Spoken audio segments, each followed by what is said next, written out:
کنستائن میں پہلے تو طارق آپ کا شکریہ ادا کرتا ہوں. آپ نے جو بات کی کہ انسان نے تو چلے جانا ہوتا ہے اور اصل میں وہ کیا کام کر کے جاتا ہے وہ فیصلہ اس پہ اللہ کرتا ہے کہ اس کی آخرت کیا ہوگی. تو یہ تو میں کئی دفعہ سوچتا ہوں کہ اور لوگ اس طرح کیوں نہیں سوچتے, اور اس کی وجہ یہ ہے کہ لوگ ہر انسان سمجھتا ہے کہ اس نے کبھی اس دنیا سے جانا ہی نہیں ہے, اور وہ پھر جب اس دنیا کے لیے رہتا ہے تو وہ پھر مختلف طریقے سے رہتا ہے. میں سب سے پہلے تو آپ کو مبارک دیتا ہوں, سیکرٹری صاحب آپ کو, عمران زیب آپ کو, ڈی جی صاحب تھے ان کو مبارک دیتا ہوں کہ یہ آپ نے جو اب شروع کیا کام, یہ تو صرف شروعات ہے, لیکن یہ اس لیے امپورٹنٹ تھی کہ شروع کرنا بڑا مشکل ہوتا ہے. چیزیں انسان بڑے بڑے پروجیکٹس لانچ کرتا ہے یا بڑے بڑے خواب ہوتے ہیں, وہ شروع ہی نہیں ہوتی. وہ چائنیز پروورب ہے کہ ہزار میل کا سفر کرنے سے پہلے ایک پہلا قدم لینا پڑتا ہے.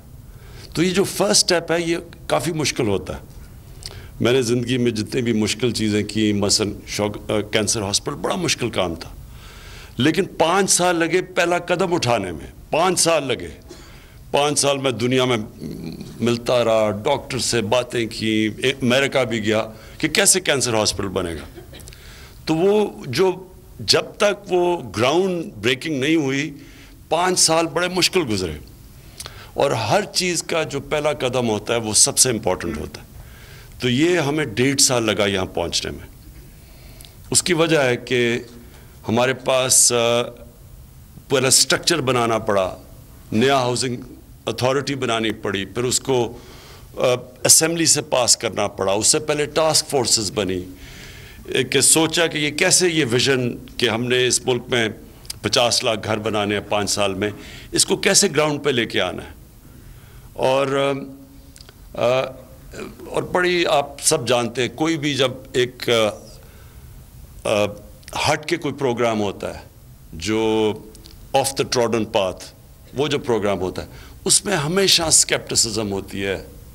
اسمبلی میں ہم نے سنا کہ جی کدھر ہیں جی, کدھر ہیں گھر, کدھر ہے نیا پاکستان, کدھر ہے گھر. تو یہ جو آپ نے پہلا جو موو کیا, اور یہ جو سارے یہ جو اور بڑا پیچھے اس کے مجھے پتہ ہے کہ اس میں بڑا کام گیا ہے, بڑا اس میں جو ابھی ڈی جی صاحب نے بھی کہا کہ اس میں بڑی تیاری کر کے یہاں تک پہنچے, اور اس کے بعد آسان ہوتا جائے گا کام, کیونکہ آپ نے جو بریک تھرو کر دیا ہے, ایک لوگوں کو جو پاتھ فائنڈ کر دیا, لوگوں کو جب پتہ چل گیا اب آسان ہوگا ہمارے لیے, کیونکہ گورنمنٹ کے پاس تو کبھی بھی پیسہ نہیں تھا یہ گھر بنانے کی, یہ 50 لاکھ گھر بنانے میں. یہ تو ہمیشہ پرائیویٹ سیکٹر نے بنانا تھا, گورنمنٹ نے فیسیلیٹیٹ کرنا تھا. تو وہ جو سفر ہے وہ شروع ہو گیا. میں خاص طور پہ خوش ہوں فور کلوجر لا جو کل جو ہماری ہائی کورٹ نے بڑی دیر کے بعد 1.25 سال ہم انتظار کر رہے تھے, اور آخر میں یہ قانون ہائی کورٹ نے یہ ججمنٹ دے دی ہے. اس سے ایک بہت بڑا انقلاب آنے والا ہے. اور وہ کیسا انقلاب ہے؟ وہ یہ کہ آپ یہ سوچیں نا کہ امریکہ میں, انگلینڈ میں 80% جو گھر بنتے ہیں وہ سارے فائنینسڈ ہوتے ہیں بینک سے, مارگیج سسٹم ہے ان کا. اور ملیشیا میں 30% گھر ہیں, ساری جو گھر بنتے ہیں وہ فائنینسڈ ہوتے ہیں بینکنگ سے. ہندوستان میں بھی 12% پہ پہنچ گئے ہیں, لیکن پاکستان میں 0.2% ہے فائنینسنگ. اور اس کی وجہ یہ تھی کہ یہ بینکس پیسے نہیں دیتے تھے, ان کا خیال تھا کہ وہ ریٹریو نہیں کر سکیں گے اپنے پیسے. تو یہ جو کل قانون پاس کیا گیا ہے, اس کا ابھی آپ دیکھتے رہیں گے, اس کا بہت بڑا امپیکٹ آئے گا. مطلب کہ اب فائنینسنگ اویلیبل ہوگی. گورنمنٹ کے پاس جو پیسہ نہیں ہے اور نہ ہی کبھی گورنمنٹ اتنے گھر بنا سکتی ہے. یہ اب پرائیویٹ سیکٹر آئے گا اور فائنانس کریں گے پاکستان کے بینک ان کو. مجھے یہ احساس ہے کہ ابھی انٹرسٹ ریٹ ہمارا کافی اونچا ہے, اور اس کی وجہ یہ ہے کہ ہماری جو ہماری معاشی حالات تھے اور جو انفلیشن تھی, جو ہماری مہنگائی تھی, اس کے لیے ضروری تھا کہ ہم مانیٹری پالیسی اپنی انٹرسٹ ریٹ ہائی رکھیں. لیکن اللہ کا شکر ہے, ساری اب فگرز دکھا رہی ہیں کہ مہنگائی اب نیچے جا رہی ہے, اور اس کی وجہ سے انشاءاللہ اب آپ دیکھیں گے انشاءاللہ کہ انٹرسٹ ریٹ بھی نیچے آئیں گے, تو زیادہ آسان ہو جائے گا لوگوں کے لیے قرضے لے کے اپنے گھر فائنانس کرنے کے لیے. اب اس کا جو اب ہمارا جو آگے سوچ ہے, اس میں جو کنسٹرکشن انڈسٹری ہے, جس کو اب ہم پوری کوشش کر رہے ہیں فیسیلیٹیٹ کرنے کی, اور بھی اس میں بڑی میٹنگز ہوئی مسلسل کنسٹرکشن انڈسٹری کے ساتھ کہ کیسے رکاوٹیں دور کریں, جو ورڈ ہے ایز آف ڈوئنگ بزنس, کیسے ان کے لیے آسانیاں پیدا کریں, اور وہ کر بھی رہے ہیں اور انشاءاللہ مسلسل آگے بھی کرتے جائیں گے. جو رکاوٹیں آئیں گی وہ ہم دور کریں گے, اور اسی کے لیے تو نیا پاکستان ہاؤسنگ اتھارٹی بنائی گئی تھی. اس کی امپورٹنس صرف یہ نہیں کہ لوگوں کو گھر ملیں, یہ تو ایک اس کا سب سے بڑی اہم چیز ہے کہ ہمارا تنخواہ دار طبقہ جس کے پاس کیش ہی نہیں ہے گھر بنانے کے لیے, خریدنے کے لیے, اس کے لیے یہ ایک ہم سسٹم لے کے آئیں, فائنانسنگ لے کے آئیں کہ وہ اپنے گھر بنا سکیں. جس طرح یہ فیڈرل امپلائیز ہیں, ان کے لیے کہ کبھی بھی اپنی تنخواہ میں گھر نہیں بنا سکتے, لیکن یہ فائنانسنگ ان کے لیے ہم اویلیبل کر سکتے ہیں. اور اس طرح کے پروجیکٹس میں سارے اپنے لیے کلاس 4 کا ورکر بھی اپنے لیے گھر بنا سکتا ہے. عام پولیس والا بھی, اس کو اب امید ہو جائے گی کہ وہ اگر کام کرے گا اپنی دور میں, وہ اس سسٹم کے ذریعے وہ بھی گھر بنا سکیں گے. تو اس کا فائدہ ایک تو یہ کہ جو تنخواہ دار طبقہ ہے وہ اب امید رکھے گا کہ وہ بھی ان کے بھی اپنا گھر ہو. یہ بڑی چیز ہے, اپنے سب کو یہ کانفیڈنس ہو کہ میں آخر میں میرے پاس ایک جگہ جانے کے لیے جو میرا گھر ہے. اور یہ مجھے افسوس ہے کہ ہم نے کبھی غور کیا ہی نہیں اس چیز کے اوپر کہ عام لوگ, کیا پیسے والے لوگ, ہاؤسنگ سکیمز بنتی ہیں, اور اس لیے یہ جو ہمارا پروجیکٹ ہے اس کا مقصد ہی ان کے لیے گھر بنانا ہے. یہ جو اکوفت کا پروگرام ہے جو ہم نے ابھی ان کو انیشلی 5 ارب روپے کی فنڈنگ کی ہے, مقصد ہی یہ ہے کہ وہ جو بالکل سب سے نچلا طبقہ ہے ان کو بھی ہم ان کو فیسیلیٹیٹ کریں. جو کلاس 4 سے بھی نیچے طبقہ ہے اس کے لیے ہم نے, اور یہ بڑا اچھا, میں ڈاکٹر امجد کو, ان کے جو NGO قوت ہے, اس کو میں خاص طور پہ ان کو خراج تحسین پیش کرتا ہوں کہ یہ ان لوگوں کو فیسیلیٹیٹ کرتے ہیں جو کلاس 4 سے بھی نیچے ہیں.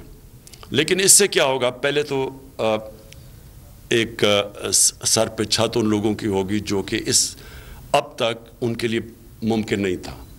دوسرا, اور اس کے لیے میں صرف ایک وہ انسیڈنٹ بتانا چاہتا ہوں. میں نے اپنے جلسوں میں بھی اس کی, یہ جب ہوا تھا 2 سال پہلے یا 3 سال پہلے, کہ کوئی اقبال ایک ورکر تھا, فیڈرل امپلائی تھا, تو وہ بڑا ایک تکلیف تھے اس کا. میں نے وہ اکاؤنٹ پڑھا, جو اخباروں میں پڑھا کہ وہ ریٹائر ہو گیا تھا, ان کے پاس گھر نہیں تھا. تو اس نے یہ پوچھا کہ کیسے اس کو پتہ چلا کہ ایک ہی طرح وہ گھر ریٹین کر سکتا ہے کہ اگر وہ آن دا جاب مر جائے تو اس کو بیٹے کو مل جائے. تو اس نے خودکشی کر لی. تو وہ مجھے ہمیشہ سوچا کہ ایک معاشرہ کیسے اجازت دے سکتا ہے اس طرح کی چیز, کیوں نہیں فیسیلیٹیٹ کرتا اس طرح کے لوگوں کو. تو ہماری یہ جو افورڈیبل ہاؤسنگ ہے یہ ٹارگٹ ہی کرے گی ان لوگوں کو. اس سے 40 انڈسٹریز, یہ اگر ہم ہاؤسنگ, یہ جو کنسٹرکشن ہم کریں گے, 40 انڈسٹری ہے جو اس سے اٹیچڈ ہے, کنسٹرکشن انڈسٹری سے. اس کا مطلب کہ روزگار ملے گا. اس کا جو اگلا بینیفٹ ہے, 40 انڈسٹریز چلیں گی, لوگوں کو روزگار ملے گا. اور یہ جو ہم ایک مشکل فیز سے 2019 میں گزرے ہیں, تو یہ جو انشاءاللہ یہ 2020 ہے, اس میں ان کو نوکریاں ملیں گی. جو ابھی بات کی بلوچستان کی, چیمہ صاحب نے، یہ ٹھیک کہتے ہیں. ہمیں ابھی تک آئیڈیا نہیں ہے کہ کنسٹرکشن اوپر بھی جانی چاہیے، کیونکہ اب تک یہ ایشو نہیں تھا پاکستان میں، ہماری پاپولیشن ڈینسٹی اتنی نہیں تھی. تو یہ ہمارے شہر پھیلتے جا رہے ہیں. ہم جو جیسے مغربی دنیا ہے وہ سارے اوپر جاتے ہیں، کنسٹرکشن اوپر کی طرف ہوتی ہے، اپنے گرین ایریاز بچاتے ہیں. ہم ہمارے دیکھتے دیکھتے پچھلے 20 سال میں سارے اسلام آباد، لاہور، آپ یہ شہر دیکھیں، پھیلتے جا رہے ہیں شہر. اس کے 2 نقصان ہیں. ایک کہ پولوشن اس سے بڑھ رہی ہے، اس سے آپ کیٹر ہی نہیں کر سکتے. اگر شہر آپ کا پھیلتا جائے، آپ ان کو سیوریج سسٹم نہیں دے سکتے، ان کو پانی، امینٹیز جو ہیں وہ نہیں پرووائڈ کر سکتے، یا وہ بہت مہنگی ہو جاتی ہیں. لیکن دوسرا، ہمارا جو وہ علاقے جا رہے ہیں جدھر ہم نے اپنی آگے فوڈ سیکیورٹی کا ایشو ہے، اناج، جدھر ہم نے اپنے لوگوں کو کھانے پینے کے لیے چیزیں، جو ایریبل لینڈ ہے وہ غائب ہوتا جا رہا ہے. آگے فوڈ سیکیورٹی کا بہت بڑا ایشو آنا ہے پاکستان کا. تو اس لیے ضرورت ہے کہ ہم اب کر کے رہے ہیں کہ شہروں کو ماسٹر پلان بنا رہے ہیں، تاکہ ماسٹر پلان بنے اور ان شہروں کے ارد گرد ایک گرین بیلٹ بنے، تاکہ یہ پھیلتے نہ جائیں. اور آخر میں جا کے دیکھیں گے، آپ اگر جہاز میں دیکھیں تو آپ گاؤں بھی دیکھ رہے ہیں وہ پھیلتے جا رہے ہیں ہر ایریاز میں. آپ لاہور کو دیکھیں وہ کدھر سے کدھر پہنچ گیا. کراچی دیکھیں وہ بالکل ایک کانکریٹ جنگل بن گیا. اسلام آباد دیکھتے دیکھتے مری تک پہنچ گیا. تو یہ ایک آگے جا کے اب سیریس ایک قوم ہم نے فیصلہ کیا، پلاننگ کریں گے کہ گرین ایریاز ان شہروں کے ارد گرد کریں، تاکہ یہ شہر پھیلے نہ اور یہ اوپر اب جائے. تو اس لیے ہم نے اب اوپر جانے کے لیے جو بھی ریسٹرکشنز تھی، NOC لینے پڑتے تھے، وہ ہم نے اب سب ایزی کر دی ہیں. ہم نے آسان کر دیا کہ اب اوپر کنسٹرکشن جتنی بھی جائے تو لوگ جا سکتے ہیں. اس میں کچی آبادیاں ہیں، اب شہروں کے بیچ میں کچی آبادیاں ہیں، ویسے کے ویسے رہ رہے ہیں مشکل جگہ پہ. وہاں سیوریج کا کوئی سسٹم نہیں ہے، ویسٹ ڈسپوزل نہیں ہے. تو اس کے لیے ہم نے ابھی ایک تو لانچ کیا اپنا بلو ایریا کا پروجیکٹ اسلام آباد میں، 2 اور کر رہے ہیں، ایک انشاءاللہ کراچی میں کر رہے ہیں، ایک لاہور میں کر رہے ہیں. یہ میگا پروجیکٹس ہیں. اس پروجیکٹ کا بھی مقصد یہ ہے کہ ایک پورا بلو ایریا کے کمرشل، یہ ملٹی بلین روپیز کا پروجیکٹ ہے. لیکن اس کی جو آمدنی ہوگی، ہم نے فیصلہ کیا ہے، اس آمدنی سے وہ جو کچی آبادیاں ہیں ادھر ہم کنسٹرکشن کریں گے. اس آمدنی سے وہاں کنسٹرکشن کریں گے، ان کے اوپر ورٹیکل فلیٹس دیں گے تاکہ وہ وہاں ادھر ہی رہ سکیں، ان کی ملکیت اپنی ہو. تو وہ سسٹم جو کہ اتنی دیر سے چلا آ رہا اور پھیلتی جا رہی ہے کچی آبادیاں، تاکہ ان کے لیے بھی ہاؤسنگ کریں جو کہ غریب ترین لوگ ہیں. میں آخر میں پھر سے آپ سب کو مبارک دیتا ہوں، منسٹر صاحب آپ کو، سیکرٹری صاحب، DG صاحب، آپ سب کو. اور میں یہ جو اب ہمارا جو چل پڑا ہے نیا یہ ہاؤسنگ کا پروجیکٹ، نیا پاکستان ہاؤسنگ پروجیکٹ، اس کا انشاءاللہ جو میں دیکھ رہا ہوں، یہ ہم وہ اب کوشش کرنے جا رہے ہیں جو بہت پہلے پاکستان میں ہونی تھی، کہ ان لوگوں کے لیے ہم اب یہ کیٹر کرے گا جو اب تک اپنے لیے گھر نہیں بنا سکتے. اور اس سے نہ تو صرف ایک جس طرح میں نے کہا کنسٹرکشن کی بوم ہوگی، اس سے کنسٹرکشن ہوگی، انڈسٹریز بنیں گی، روزگار ملے گا، خوشحالی آئے گی، لیکن سب سے بڑی بات یہ ہے کہ اللہ کی برکت آئے گی اس ملک میں. حضرت علی کا قول ہے کہ کفر کا نظام چل جائے گا لیکن ظلم کا نظام نہیں چل سکتا. وہ نظام جس میں ناانصافی ہو، جس میں رحم نہ ہو، جس میں احساس نہ ہو، وہ نظام نہیں چلتا. کیونکہ وہاں جو لوگ مشکل میں ہوتے ہیں، جو غریب لوگ ہوتے ہیں، ان کی دعائیں نہیں ملتی اس سسٹم کو. میں نے جو دنیا دیکھی ہے اسکینڈینیویا میں خاص طور پہ گیا ہوں، جو میں نے وہاں دیکھا، وہاں ایک انسانیت کا نظام ہے، ادھر کمپیشن ہے، ادھر دیکھتے ہیں کہ ایک عام آدمی کی بنیادی ضروریات پوری کرتی ہے ریاست، اللہ کی بھی برکت آتی ہے، وہاں خوشحالی ہے. ہم جب سے پاکستان بنا ہے، ہم نے یہ ریئلائز نہیں کیا کہ اسٹیٹ کی ذمہ داری ہے کہ وہ جو لوگ، اور جو میں ورڈ یوز کرتا ہوں، زندگی کی ریس میں پیچھے رہ جاتے ہیں، یہ ہماری ذمہ داری ہوتی ہے ریاست کی کہ ہم ان کی مدد کریں. اور اس میں بنیادی ضرورت ہے لوگوں کی سر پہ چھت ہو. ہم نے ہمیشہ ہم دیکھتے تھے لاہور میں، جب جیسے آؤ پرانے زمانے میں جب آتے تھے وہ راوی کا برج کراس کرتے تھے اور داتا صاحب کے سامنے گزرتے تھے، پیومنٹس کے اوپر لوگ سوئے ہوئے ہیں رات کو، ساری بڑے ٹرک آ رہے ہیں، ان کا سارا گن بھی جا رہا ہے ان کے اوپر، اس کی ساری پولوشن بھی جا رہی ہے، اور وہاں پر لوگ سوئے. کبھی کسی نے نہیں سوچا کہ ان کے لیے بھی کچھ کرنا چاہیے. ہمارے یہ بھی پاکستانی ہیں، یہ بھی انسان ہیں. اور ایک میں نے فیصلہ کیا کہ میں نے ہمیشہ سوچا تھا کہ جب بھی مجھے موقع ملے تو میں ان کے لیے کچھ کروں گا. تو ایک ہم نے پناہ گاہ بنائی ان کے لیے. آپ یقین کریں کہ خود ہی ایک بنائی، خود ہی پناہ گاہ بننی شروع ہو گئی. لوگ کہتے جی ہم یہاں بنانا چاہتے ہیں. اب تقریباً 160 پناہ گاہ بن چکی ہیں پاکستان میں. اور سارا جو وہاں کھانا پینا دیتے ہیں ان لوگوں کو جو آتے ہیں وہاں، وہ سب پاکستانی خود ہی لوگ آ رہے ہیں سامنے، ان کو کیٹر کرتے ہیں، والنٹیئرز ہیں. کھانا اسٹیٹ کا خرچہ بھی نہیں ہو رہا، لیکن اسٹیٹ کا نے صرف احساس دکھایا اور باقی خود ہی ایک سلسلہ چل پڑا. اسی طرح ہم نے فیصلہ، یہ میں نے اپنے کے پی میں جب ہماری گورنمنٹ سے ہم نے فیصلہ کیا کہ غریب گھرانے کے اندر اگر ایک بیماری ہو جاتی ہے کسی کو بھی، ان کا ویسے ہی اتنا ٹائٹ بجٹ ہوتا ہے، مشکل سے وہ اپنے بچوں کو کھانا پینا دے رہے ہوتے ہیں. ایک بیماری ہوتی ہے، سارا گھر چیزیں بیچ کے، اور خاص طور پہ اگر ایک ایسی بیماری ہو جو کہ جس کا مہنگا علاج ہے، جس طرح کینسر ہے، تو وہ سارا گھر غربت کے نیچے چلا جاتا ہے. تو ہم نے تب فیصلہ کیا ہیلتھ کارڈ کا.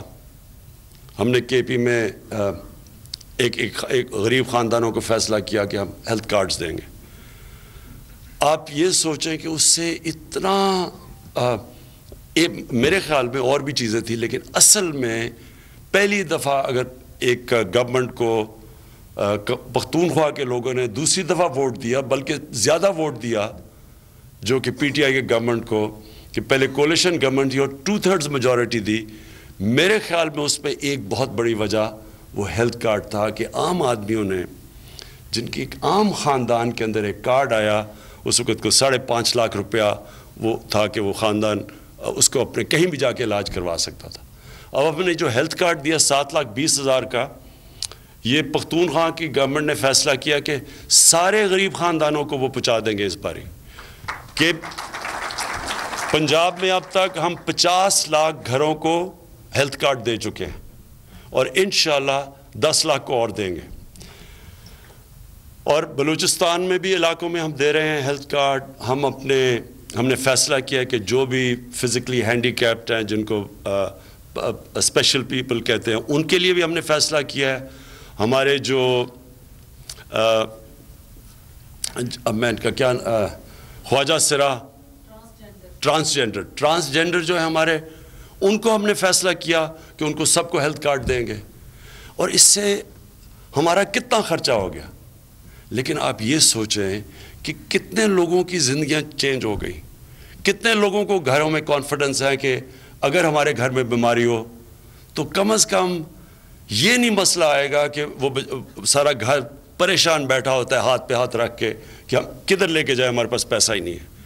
اور اسی سے انشاءاللہ آپ دیکھیں گے اس ہیلتھ کارڈ سے اب جو اگلا قدم ہم لینے لگے ہیں، ہم اپنا سارا ہیلتھ سسٹم ٹھیک کریں گے. کیونکہ گورنمنٹ کبھی بھی اتنے ہاسپٹل نہیں بنا سکتی جس کی ضرورت ہے ہمارے 21 کروڑ لوگوں کی.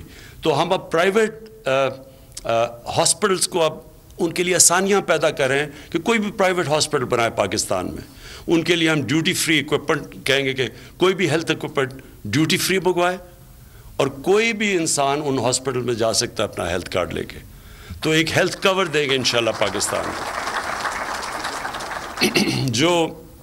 جو مشکل ہے، جو میں آپ کو پھر بھی کہہ دوں جو ہمارے لیے اور جو اصل چیلنج ہے، وہ یہ کہ ہم نے اپنا گورنمنٹ کا سکولنگ سسٹم ٹھیک کرنا ہے.